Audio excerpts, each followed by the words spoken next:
Hey you guys, it's Peter, and welcome to my channel, Peterisms, where I tell stories of my life and just little things I've learned as I've grown into the person that I am today. You know, I do a lot of meditations on here, and today is a meditation, but it is also kind of a little bit of a story. So, I was driving around today, and I was listening to music, I was getting all excited. My husband and I we're like 2 hours away from getting ready to go see Cascade, one of our favorite DJs of life.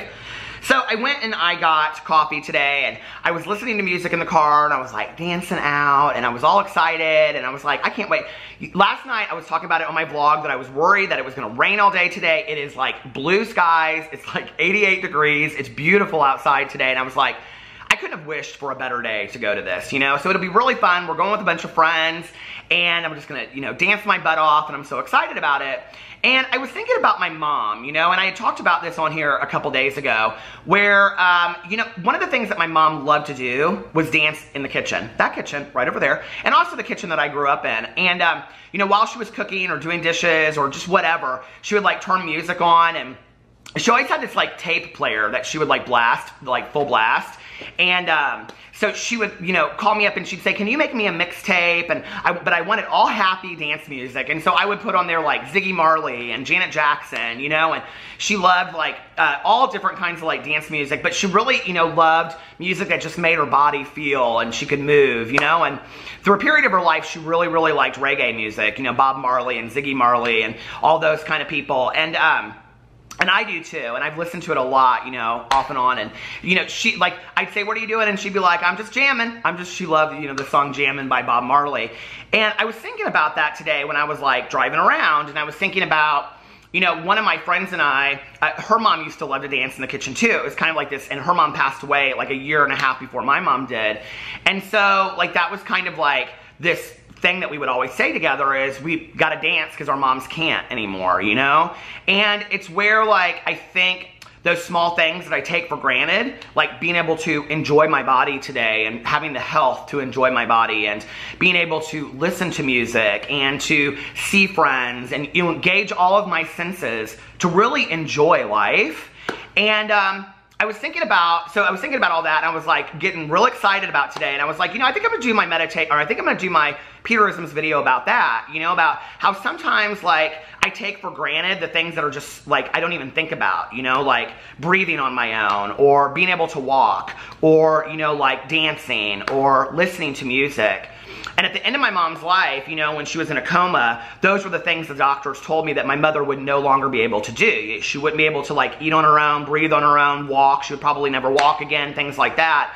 And that was before it got very dire. But, you know, so, like, when I think about myself and my life, I have to be extremely grateful for those things.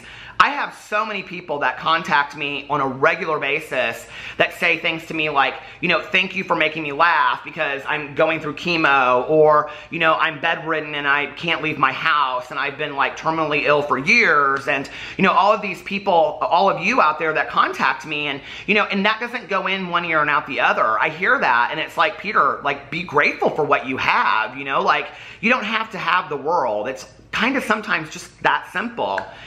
So I was thinking about all that today, and I just, like, you know, I had gotten up and I had done my prayers and my meditations and I did a face mask, and I just felt so blessed today when I woke up and I was driving around and, you know, listening to the music, and I just was so, like, I was very happy today. I am very happy today. I feel very centered and very focused. And, you know, I was thinking about that, and I was trying to figure out a meditation that I wanted to read, and one of my favorite meditation books that always makes me happy is Living Juicy Daily Morsels for Your Creative Soul by Sark. And I don't show this on here very often, but if you know who Sark is, Sark does these books, and they're always very, very colorful like that. And she goes in here and she talks about everything from, like, issues of her own, not just in this one, but she has like 8 to 10 books out. If you've ever, like, a lot of classrooms have the poster that she came up with, which is how she got famous, which is like 101 Ways to Be an Artist or something like that. And she has all of these really great books. And a lot of them are directed towards women, but, you know, anybody could use them. One of my favorite books that she wrote was called How to Make Your Creative Dreams Come True. And I was reading that at the same time that I started writing my book. And she talks in there about, like, blockage. And she talks in there about, like, you know, one of the things that she says that I loved in there was that, you know, when she would talk to people in the past, you know, if she asked people like about your creative dream, like, because you can't really achieve a creative dream unless you know what it is.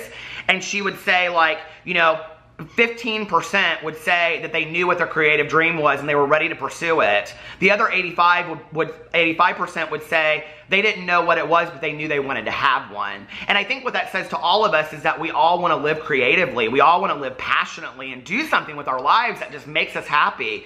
Even if that's just dancing in the kitchen, listening to music. And some days, I think, for my mom, that was enough, and I have to remember that.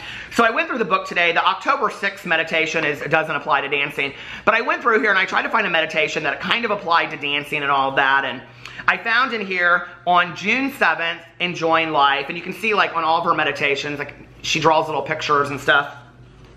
And it says, it's like a circus tent, and it says, life at the lifetime big top. And it says, life requests your enjoyment. You are invited. Have good soup and bread, a spectacular massage, star watch, lie down in flowers, put a giggling baby on your tummy, walk with the rain, know that you are magic, invent a new alphabet, rent a billboard and call it Betty, start a magazine for advanced souls, learn to fly, create all night, find snails making love and photograph them, go to church in your pajamas, refuse to be negative, surprise everyone. You are invited to be delighted. And I think that is such a great meditation, not just for today, but for every day.